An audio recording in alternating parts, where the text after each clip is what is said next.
Hello, everybody. Here we are. TCAA Show 2022, National Cowboy and Western Heritage Museum. I got some spectators. Look at that.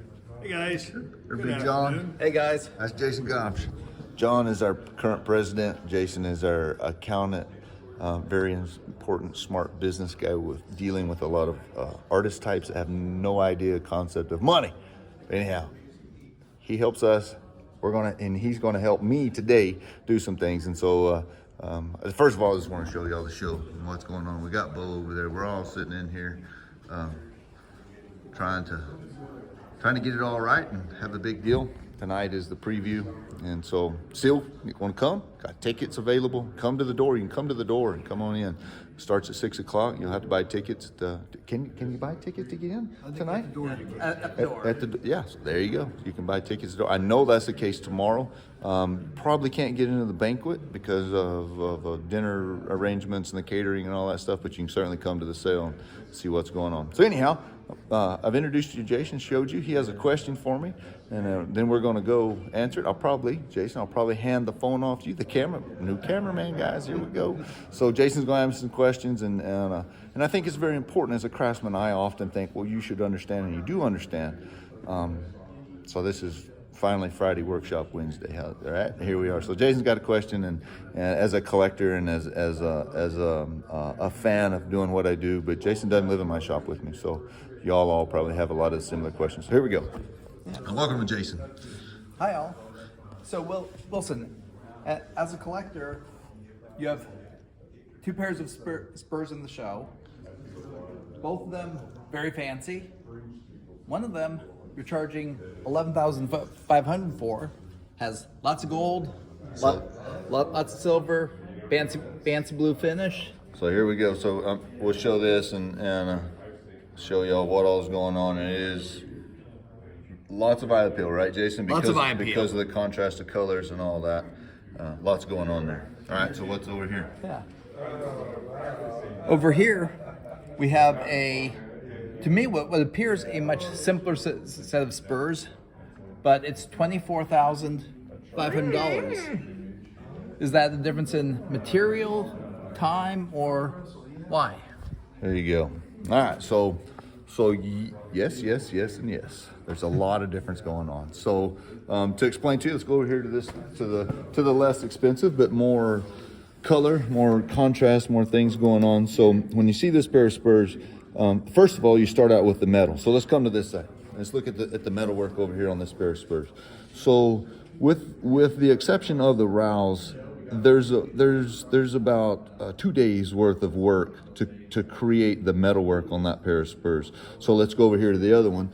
Just talking about metal work, you take the top spur, which is the inside portion of the spur, and you look at all the contours and the facets that are going on with this guy. There is a ton more time to create all this. All these things start out with just flat steel. So take the buttons, for example, they're sitting up. You see all the contours on the barrel of the button. That's all done with files and hammers and chisels to create that. And then it all has to be polished out and smoothed out. Because those areas are so small, I'm using polishing stones and to do all of it. That ensures that those contours and grooves stay crisp and clean. Can I take it to a buffer? Can I take it to machines? Absolutely.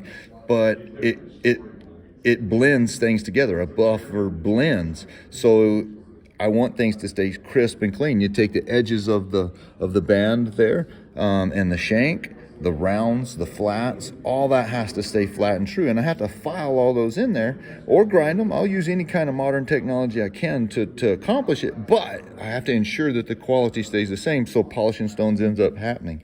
If we go back over here to these other spurs now and look at the example of the inside, it's all pretty much flat. There's some rounded contour edge to the shank and the band, but those are big contours. They're easy to accomplish with belt sanders. If you take the button area, the barrel at the bottom of the hinge, it's just a big smooth curve. That's easy to accomplish with belt sanders as well. And then I can actually come over it with a buffer. And yes, it's going to blend things from the top of the band to the flat of the band, but it doesn't it doesn't damage things in a way, take away from the value, the quality of my craftsmanship. So that's the first thing. Now, let's go back over here to the ornamentation and the baking of the cake. So we have a 3-color contrast going on here between sterling silver and the scrolls. We have 18 karat rose gold flowers, and then I think that's or maybe 14 karat, and then a 14 karat TCAA logo in gold there too. So yes, there's some value in all that, and all the materials taken. But what I've done here is complicate the situation by taking my scrolls and my flowers and overlapping them. It doesn't. A lot of times in engraving, you'll take a flat plane and then engrave it to where it looks like it's going over and under. With these guys, I've actually done that. I've stacked things on top of each other. If you look at the top spur and the TCA, there's a gold. The gold roses are over top of the scrolls, or over top of the TCA logo. I have silver scrolls going over the top of the TCA logo. That is a stacking and layering situation. It's like a jigsaw puzzle. So there's about 2 days of soldering, several days of sawing this stuff out, and I mean, there's a ton of work into that. So you're saying, yeah, why is it so cheap compared to the other? Well, let's go back over here to this guy. When you take this situation here, yes, we have some color contrast. I have a French gray in the metal. I have fine silver inlays, and then a relief engraving and a 24 karat gold rose leaf overlay in the center here. It may not have the visual impact, may not have the pop, but the time it takes to create those things that I described right there is just like the metal. There's a lot more time spent there. It's much more extensive. So take the silver first. They're all inlay. Inlay means that it's in the steel. It's the same surface. When I sand it all off and polish it, it's the same. It's the same plane. So I have to create a cavity that silver fits in, and then cut silver to fit that, pound it in there, and then sand it all off. So the borders at the top, facets of the band, and then the big portions of the band, that's all inlaid. The shank of the spur is the exact same way. The shell back here in the back at the end of the band towards the button, that's fine silver inlay as well. Then I engraved for the most part, engraved all of those inlays, and I've also engraved all the steel around it. The style of engraving that you see there is in contrast, is more economical to what you see in the center. So to explain the center portion of the band where the gold leaf is, yeah, right there, that is all relief engraved. So everything started out the same plane, and I removed all the metal from around the design and then flattened the background out perfectly. So there is a ton more time in that simple oval than there is all the rest of the engraving around the spur put together. And then the gold leaf that you see in the middle is I did what's called an overlay, but it's actual individual gold wire pieces stacked right next to each other that I mechanically hold down through the inlay process.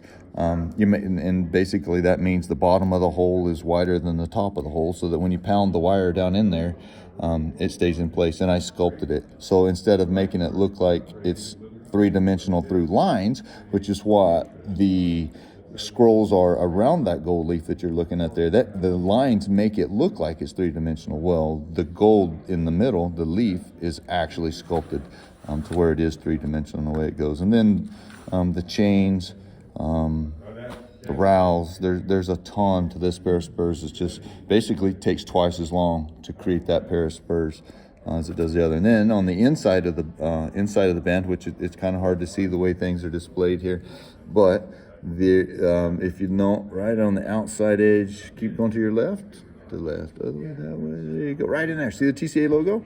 That's all 24 karat gold that's inlaid in there as well. So that stuff is little bitty. I used the diameter of the wire, and some of that was 10 thousandths in diameter. Little bitty gold wire.